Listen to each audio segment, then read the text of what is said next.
Alright, gonna do a video here real quick showing how to import parts from McMaster into SolidWorks. So first I'm gonna go to McMaster,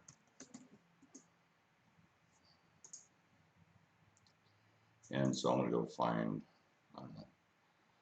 a small screw. So I'll do a round head. Let's do 632, 5/16 long, Phillips. So click on the part number, then click on product detail, then scroll down, SolidWorks format, save. You can also download it as a SAT or a STEP. I'll show both of those. And I just will work sometimes, but stay with the SAT, STEP, or SolidWorks format. So now I can minimize this. Now in SolidWorks, I can do a new assembly.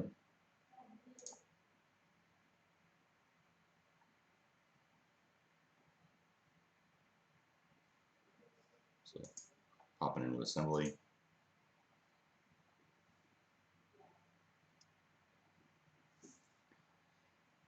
And now once it loads up, I can just go in. So if it's already there, if not, I can just be here. You can go to insert component. This comes up. Just download that. So I should probably just move that to a project folder or whatever. So I'm gonna cancel this. Make a new folder on my desktop. If you're already working on a project, you should have a project folder with all your other parts in it set up. And then I'm going to move these 3 files that I just downloaded into that folder. So there's those 3 files. The first one is the SAT, SolidWorks, and STEP. So those are all there. So now from SolidWorks, I can browse, go to my desktop, go to that folder. It automatically found the SolidWorks file, it's there, click on it, open it. Now I can bring that in. The SolidWorks file does come in showing all the sketches, so you need to go in and turn off visibility for these sketches.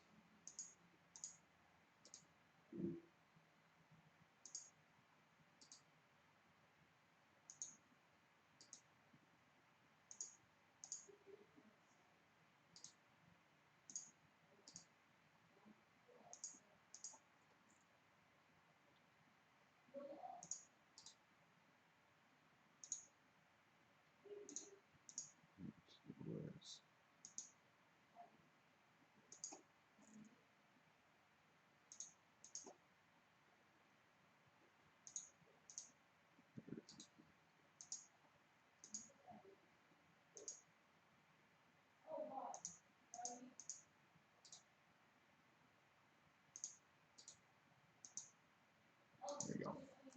So now those are all the sketches are hidden.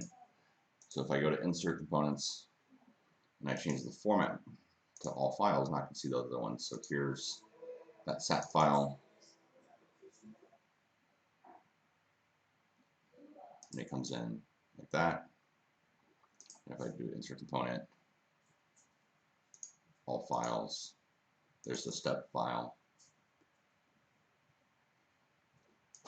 and it comes in like that.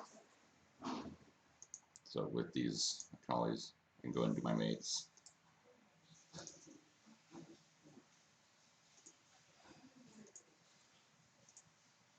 You can see the mates work. So either way it works. We have these now, we can use either way. All right, hope that helps.